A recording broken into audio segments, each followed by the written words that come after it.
We start in national news, where the clock has started on the temporary reprieve that ended the longest partial government shutdown in history. Congress has until February 15th to come up with a deal on border security that President Trump will support. Nicole Killian has the latest from Washington. President Trump urged Democrats to negotiate over the next 3 weeks to find a solution on border security that includes funding to build a border wall. In a series of tweets Saturday morning, Mr. Trump said, 21 days goes very quickly, will not be easy to make a deal. Both parties very dug in. We will build the wall. The president signed a continuing resolution passed by the House and Senate Friday night, ending the longest partial government shutdown in history. I want to thank all of the incredible federal workers and their amazing families who have shown such extraordinary devotion in the face of this recent hardship. The temporary deal came on the same day many furloughed federal workers missed their second paycheck, but there is still plenty of uncertainty with the threat of another shutdown looming next month. We don't know how we're going to pay our car payments, our house payments, our rent, our child care. We can't keep doing this. House Speaker Nancy Pelosi says she's willing to negotiate with Mr. Trump, but she's resisted the president's calls for a border wall. Democrats are committed to border security, and we think we have some better ideas about how to do so that protect our border, honor our values, and are cost effective. As federal workers head back to work, the Smithsonian Museums and National Zoo are also ramping to reopen by next Tuesday. Nicole Killian, CBS News, the White House. And we are told that furloughed workers should start receiving missed paychecks by early next week. Here in Billings today, the Institute for Peace Studies held its 17th annual Women's Conference at the Public Library, and its theme focused on women in the workforce. Nearly 80 women participated in the We Are Women, Watch Us Soar conference. Speakers told stories that inspired women using their own business ventures. Women have a different perspective on what may be needed in the community, and a lot of these women, they have an idea and they have the passion and the drive to start it, but it's also sometimes finding the people to help build you up along the way. I really hope that they connect with one another and they find similar stories with each other, but also find people either to help them in their own personal lives or with their businesses as well. And this is the first year the Women's Conference has been held at the Billings Public Library. It was held at Rocky for the first 16 years. Well, kids also received some inspiration today through studying science, technology, engineering, and math, or STEM. STEM Billings hosted adventures in health and medicine for kids in 2nd through the 8th grades.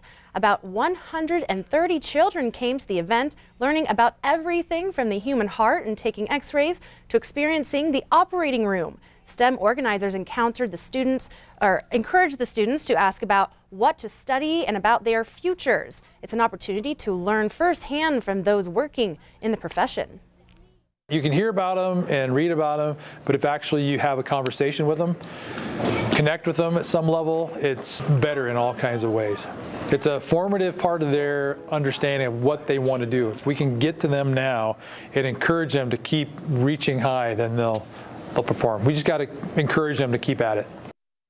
The next STEM Billings event is going to focus on computer science and coding, and that will be held on March 30th.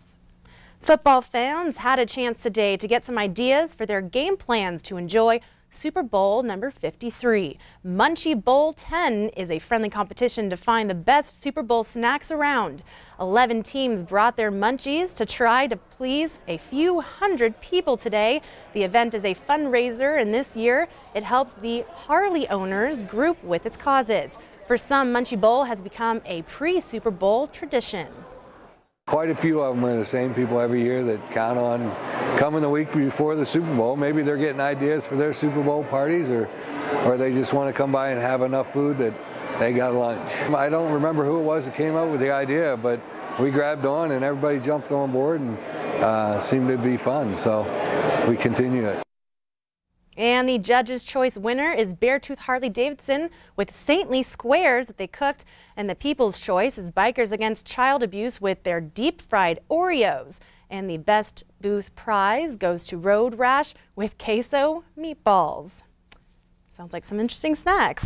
And it's the weekend, and people, including a good handful of our very own here at Q2, are enjoying this beautiful weather and some skiing. With 41 inches of fresh snow this week, Rocky is hosting its On the Ski Invitational of the season at Red Lodge, and the place was packed, according to Q2's Scott Breen. The mountain's main chairlift was out of service still this morning. The triple chair, which is at the base of the hill and has been down for about this last week. And Red Lodge did inform skiers of the lift outage on their website and had sold lift tickets at discounted prices throughout the week. Breen says the lines were outrageous early this morning, and he told me it was about at least a 20-minute wait. And a lot of skiers were getting a little frustrated, and they even were hiking up the mountain. And the good news, the triple chair is now back and up and running, and that happened just before noon today, which is good news for skiers.